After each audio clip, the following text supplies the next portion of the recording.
ഇന്ന് നമ്മൾ ഡിസ്കസ് ചെയ്യാൻ പോകുന്നത് കേരളത്തിലുണ്ടായിട്ടുള്ള പൊളിറ്റിക്കൽ മൂവ്മെൻറ്റ്സിനെ കുറിച്ചാണ്, സമരങ്ങളെക്കുറിച്ചാണ്.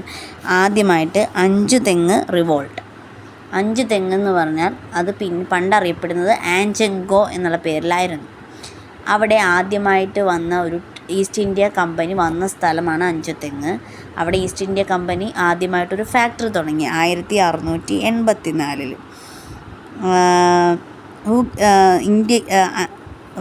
Who gave the permission to the British to make a factory in Anjuteng? Queen of Attingal. Attingal രാജ്ഞി അനുവാദം കൊടുത്തിട്ടാണ് അഞ്ചുതെങ്ങിൽ ഈസ്റ്റ് ഇന്ത്യ കമ്പനി ആദ്യമായിട്ടൊരു ഫാക്ടറി തുടങ്ങുന്നത്. 1690 ബ്രിട്ടീഷ് അവിടെ ഒരു കോട്ട കെട്ടാനായിട്ടുള്ളൊരു പെർമിഷൻ കിട്ടിയത്. 1695 ആഞ്ചെങ്കോ ഫോർട്ട് അല്ലെങ്കിൽ അഞ്ചുതെങ്ങ് ഫോർട്ട് ആദ്യമായിട്ട് അവിടെ നിർമ്മിക്കുന്ന വർഷം. An important military centre of the British in the western കോസ്റ്റാണ് അഞ്ചുതെങ്ങ്. ഇമ്പോർട്ടൻ്റ് ആയിട്ടുള്ളൊരു മിലിറ്ററി സെൻറ്റർ ആയിരുന്നു. 1697 ബ്രിട്ടീഷുകാർക്കെതിരെ ഒരു സമരം അവിടെ നടക്കുന്നത്. അടുത്തതായിട്ട് ആറ്റിങ്കൽ സമരമാണ്. ആറ്റിങ്കൽ സമരം നടന്ന വർഷം 1721. ഇംഗ്ലീഷ് അല്ലെങ്കിൽ ബ്രിട്ടീഷ് സർക്കാരിനെതിരെ അല്ലെങ്കിൽ ബ്രിട്ടീഷുകാർക്കെതിരെ ആദ്യമായിട്ട് നടന്ന ഒരു ഓർഗനൈസ്ഡ് ആയിട്ടുള്ള സമരമാണ് ആറ്റിങ്കൽ സമരം. 1721 ഏപ്രിൽ 15 അത് നടക്കുന്നത്. അവിടുത്തെ നാട്ടുകാരും ബ്രിട്ടീഷ് കച്ചവടക്കാരുമായിട്ട് ആയിരുന്നു. അവർ തമ്മിലാണ് സമരം നടന്നത്, അല്ലെങ്കിൽ അവർ തമ്മിലാണ് യുദ്ധം നടന്നത്. അഞ്ചുതെങ്ങിന് അടുത്തുള്ള സ്ഥലത്ത് വെച്ചിട്ടാണ് ഈ സമരം നടക്കുന്നത്. കേരളത്തിൽ ബ്രിട്ടീഷുകാർ ഒരു വെയർ ഹൗസ്, അതായത് സാധനങ്ങളൊക്കെ സൂക്ഷിക്കാനുള്ള ഒരു സ്ഥലമായിട്ട് കണ്ടിരുന്ന 3 സ്ഥലങ്ങളാണ്. ഒന്ന് വിഴിഞ്ഞം, തലശ്ശേരി, അഞ്ചുതെങ്ങ്. ആറ്റിങ്കൽ കലാപത്തെ തുടർന്ന് ബ്രിട്ടീഷ് ഓഫീസറായ ജിഫോർഡ് എന്ന് പറഞ്ഞ ആൾ വധിക്കപ്പെട്ടിരുന്നു. ഈ ആറ്റിങ്കൽ സമരം നടക്കുമ്പോൾ വേണാട് രാജ്യത്തിൻ്റെ രാജാവായിട്ടുണ്ടായിരുന്നത് ആദിത്യവർമ്മയാണ്. ആറ്റിങ്കൽ സമരത്തിന് കഴിഞ്ഞതിന് ശേഷം അവിടെ ഒരു കരാറ് എഴുതിയുണ്ടാക്കിയിരുന്നു. വേണാട് കരാർ 1723 അത് നടന്നത്. കരാറ് അലക്സാണ്ടർ ഓർമ്മയും മാർത്താണ്ഡവർമ്മയും തമ്മിലായിരുന്നു ഉണ്ടായിരുന്നത്. അടുത്തതായിട്ട് പറയുന്നത് കുറിച്യ യുദ്ധമാണ്. വയനാട്ടിലെ ആദിവാസികളും അതുപോലെ തന്നെ ബ്രിട്ടീഷുകാരും ബ്രിട്ടീഷുകാർക്കെതിരെയായിട്ട് നടത്തിയ സമരമാണ് കുറിച്യ സമരം. 1812 മാർച്ച് 25 ഇത് ആരംഭിക്കുന്നത്.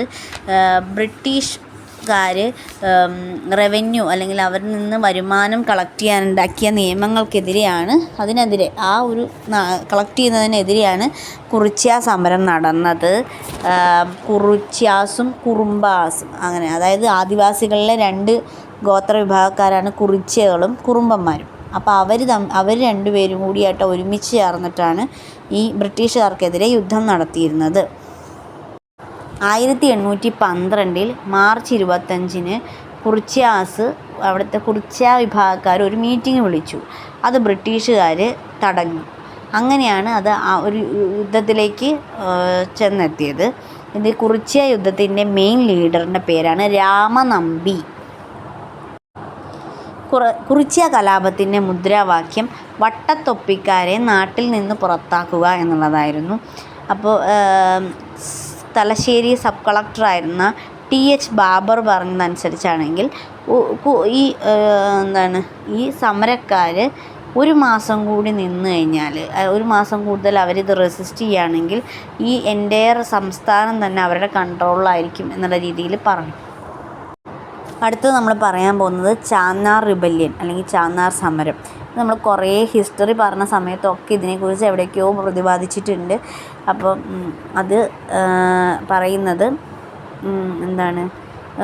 ഒരു വളരെയധികം ഒരു വ്യത്യസ്തമായ ഇത് കൊണ്ടുവന്നത്, മോഡേൺ കേരളയ്ക്കൊരു പ്രത്യേകത കൊണ്ടുവന്ന ഒരു സമരമായിരുന്നു അപ്പർ ക്ലോത്ത് മ്യൂട്ടിനി അല്ലെങ്കിൽ ചാന്നാർ റിബല്യൻ. ഇതിന് മേൽമുണ്ട് സമരമെന്നും മാറുമറയ്ക്കൽ സമരമെന്നും അറിയപ്പെട്ടിരുന്നു. കേരളത്തിൻ്റെ അത് കഴിഞ്ഞിട്ടുള്ള ഒരുപാട് സ്ട്രഗിൾസും സമരങ്ങളും ഒക്കെ നടന്നിരുന്നു. അത് ഈ അപ്പർ ക്ലാസ് മ്യൂട്ടിനി എന്ന് പറഞ്ഞാൽ അല്ലെങ്കിൽ മേൽമുണ്ട് സമരത്തിൻ്റെ വിജയത്തിന് ശേഷം വന്നിട്ടുള്ള സ്ട്രഗിൾസൊക്കെയാണ്. അപ്പോഴാണ് അവർക്കൊരു കോൺഫിഡൻസ് വന്നത്. ഈ ചാന്നാർ റിവോൾട്ട് അല്ലെങ്കിൽ ചാന്നാർ റിബല്യൻ, മാറുമറയ്ക്കൽ സമരം അതെന്തിനു വേണ്ടിയായിരുന്നു എന്ന് വെച്ചാൽ ഉന്നത ജാതിയിലുള്ള സ്ത്രീകളെപ്പോലെ തന്നെ ചാന്നാർ സ്ത്രീകൾക്കും അവരുടെ മാറുമറയ്ക്കാനുള്ള അവകാശത്തിന് വേണ്ടിയിട്ടുള്ളൊരു സമരമായിരുന്നു. 1859 ജൂലൈ 26 ഉത്രം തിരുനാൾ രാജാവ് ഈ